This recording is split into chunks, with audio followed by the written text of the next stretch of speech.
Voilà. Alors en 1891, il revient à Genève. Il revient à Genève où il est progressivement nommé professeur extraordinaire. Dans la terminologie suisse, ça veut dire professeur suppléant en quelque sorte. Et c'est seulement en 1906, vous voyez, c'est-à-dire en somme peu de temps avant sa mort, survenue en 1913, qu'il est devenu professeur ordinaire, ce qui est beaucoup mieux que professeur extraordinaire, n'est-ce pas, parce que ça veut dire professeur titulaire de la chaire de linguistique générale. Et à ce titre, il est chargé de faire, pendant le temps de sa carrière, un cours de linguistique générale tous les 2 ans. Il en fera donc 3, n'est-ce pas? Le premier en 1907, le deuxième 2 ans après, en 1908-1909, le troisième 2 ans de nouveau après, en 1910 et 1911. Il aurait dû en faire un la troisième année, en 1912-1913, mais il est mort en février 1913 sans avoir eu le temps de commencer ce cours. L'année précédente, il avait fait un cours très intéressant sur l'étymologie du latin et du grec. Voilà. Naturellement, il ne publie pas ce cours. Il ne publie pas ce cours et il dit partout qu'il n'a absolument pas l'intention de le publier. Et vous voyez que commence à se profiler la deuxième partie de ma remarque de tout à l'heure. Ce qui a été publié n'a pas été écrit par lui, mais a été publié par quelqu'un d'autre. Ce sont en effet 2 de ses collègues, vous les voyez apparaître sur la page de titre du cours de linguistique générale, Charles Bailly et Albert Séchelet, qui réunissent, alors d'une part, les notes prises par les étudiants du cours, et d'autre part, des brouillons laissés par Ferdinand de Saussure lui-même. Ils font ce travail assez rapidement. Ils commencent dès 1913. Ils ont terminé en 1915, puisqu'ils font la préface en 1915. Vous voyez qu'on est en plein dans le centenaire. Et le bouquin apparaît finalement en juin 1916. Voilà. Et naturellement, c'est sous la forme du cours de linguistique générale, resté à peu près intact depuis 1916. La pagination a changé, mais ça n'a aucune importance. C'est sous cette forme que la pensée de Saussure est connue et aura une influence absolument déterminante, non seulement sur la linguistique, mais aussi sur plusieurs sciences humaines. Là, je ne fais que dire des évidences, n'est-ce pas? Mais ces évidences sont parfois oubliées par le grand public, n'est-ce pas? Le travail de Troubetskoy, le travail de Meillet, le travail de Hjelmslev, le danois Hjelmslev, que vous connaissez certainement au moins de nom, le travail de Jacobson, illustre linguiste, le travail de Gustave Guillaume, moins connu peut-être, le travail de Benveniste, l'illustre Benveniste, le travail de Martinet, tous ces travaux-là se sont effectués sous l'influence du cours de linguistique générale de 1916. Vous voyez, car pour des raisons chronologiques évidentes, ils n'ont pas pu connaître les travaux, les écrits authentiques de Ferdinand de Saussure qui ont été révélés beaucoup plus tard, surtout pour les premiers. Hjelmslev, n'est-ce pas, mort, et d'ailleurs très malade depuis de nombreuses années en 1965, ne connaissait de Saussure que le cours de linguistique générale. Troubetskoy, bien sûr, qui est mort très très jeune, quelque part du côté des années 1900. Vous voyez, ces gens-là ont reçu exclusivement l'influence du cours de linguistique générale. C'est par le cours de linguistique générale que la pensée de Saussure a exercé son effet sur la pensée du XIXe siècle et notamment sur ce qu'on appelle le structuralisme.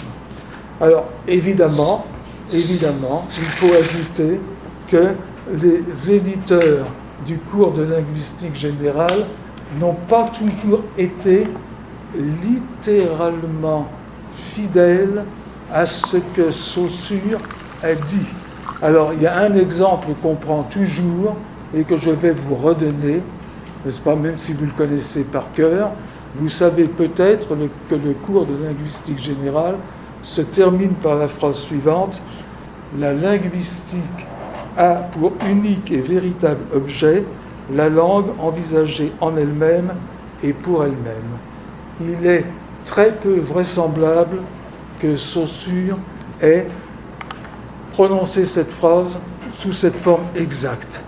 Simplement, il se trouve que dans les travaux écrits par Saussure lui-même, on trouve des formulations extrêmement voisines.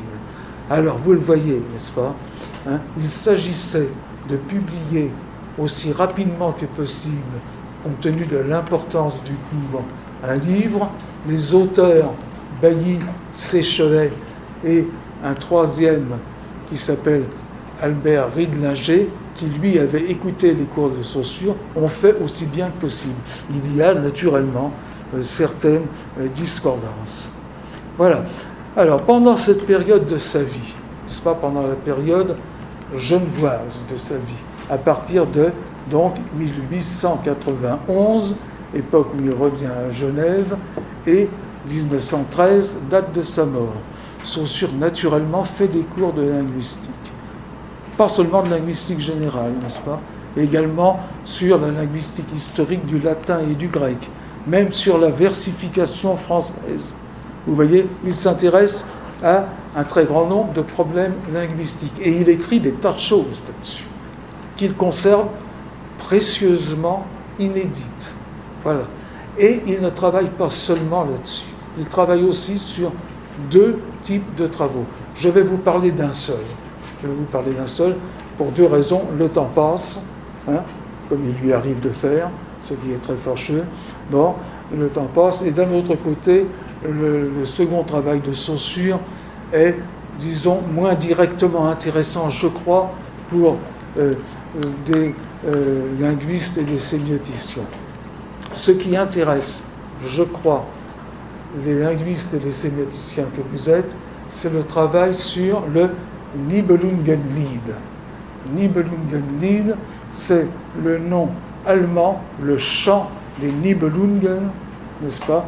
Lied, c'est le chant. Nibelungen, ce sont des êtres mythiques de l'épopée germanique traditionnelle, voilà, qui ont donné lieu, comme vous le savez, hein, aux œuvres musicales de Wagner, n'est-ce pas? Le Nibelungenlied.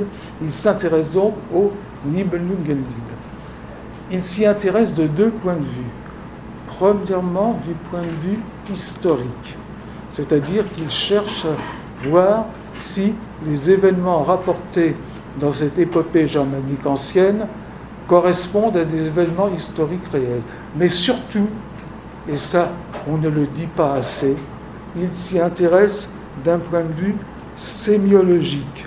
Vous voyez, le texte de la légende est traité comme s'il était l'un des systèmes de signes, la manifestation d'un des systèmes de signes dont nous allons voir qu'il parle dans le cours de linguistique générale. C'est-à-dire que la sémiologie saussurienne, dont je vais vous reparler dans quelques instants à propos du cours, hein, elle est mise en scène non seulement dans le cours de linguistique générale, mais aussi, et j'allais dire surtout, dans cette recherche sémiologique sur le Nibelungenlied. Par exemple, Saussure se pose la question suivante: est-ce que la littérature peut être l'objet de la sémiologie? Et il répond non. Savez-vous pourquoi il répond non?